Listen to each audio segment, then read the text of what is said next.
Obama's national security advisor just revealed what Barack and Hillary created, risks his life to tell. We have all heard President Donald Trump call out Barack Hussein Obama and Hillary Clinton as the co-founders of ISIS, and there is a good reason that. This may also explain why the intel community has targeted Michael Flynn first and foremost. Trump chose Flynn and even floated the idea of making Flynn the vice president, which was not a great idea. Hedge reported that Ben Rhodes admits Obama armed ISIS. But Ben, here's what I don't get. If you're saying this about Afghanistan and prolonged conflict, all of which I don't disagree with what you're saying, how do you, then, explain Syria? Because you've been criticized a lot. I've been listening to your interviews on the book tour. You talk about in the book about how you were criticized for not doing enough on Syria. I remember being at an event in DC a couple of years ago where Syrian opposition members were berating you for not doing enough at an event, and you often were the public face who came out and defended Obama. I want to come to the other direction and say, did you intervene too much in Syria? Because the CIA spent hundreds of millions of dollars funding and arming anti-Assad rebels, a lot of those arms, as you know, ended up in the hands of jihadist groups, some even in the hands of ISIS. Your critics would say you exacerbated that proxy war in Syria, you prolonged the conflict in Syria, you ended up bolstering jihadists.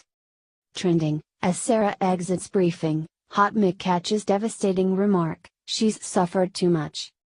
Ben Rhodes, well, what I try to do in the book is, essentially raise, all the second guessing on Syria tends to be not what you expressed, Mehdi, but the notion that we should have taken military action. Yes.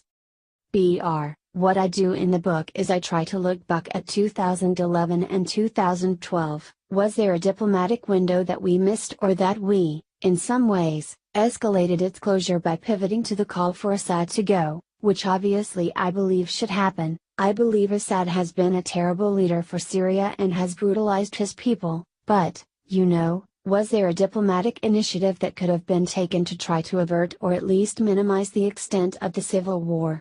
Because, what ended up happening essentially there is, we were probably too optimistic that, after Mubarak went and Ben Ali and eventually Saleh and Gaddafi, that you would have a situation where Assad would go.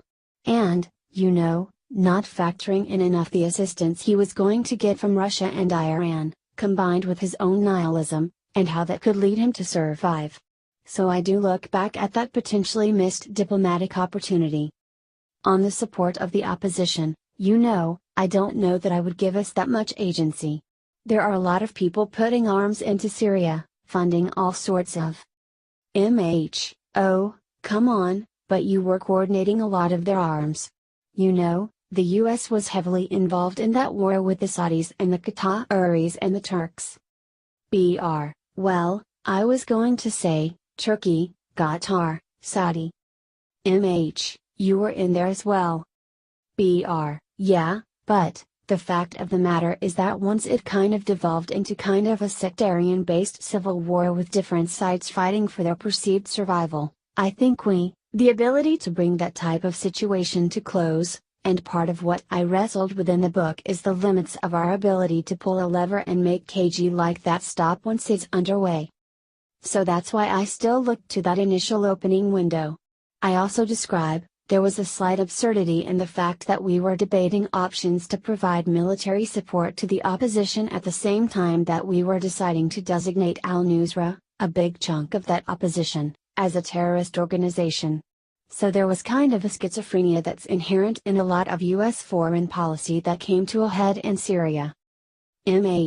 That's a very good word, especially to describe Syria policy.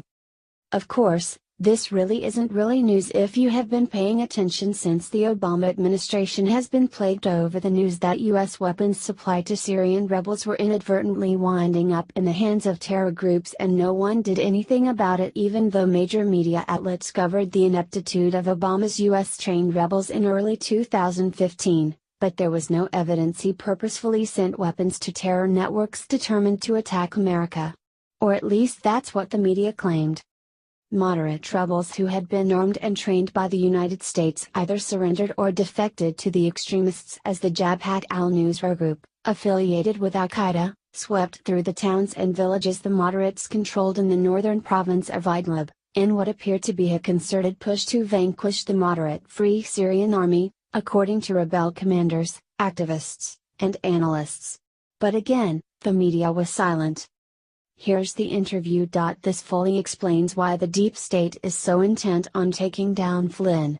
He knows too much about this and he has President Trump's ears. Of course, we all know very well us Americans have pulled stunts like this before only to later realize we picked the wrong horse. Look no farther than to Fidel Castro, who was once our ally. Maybe it's time we just step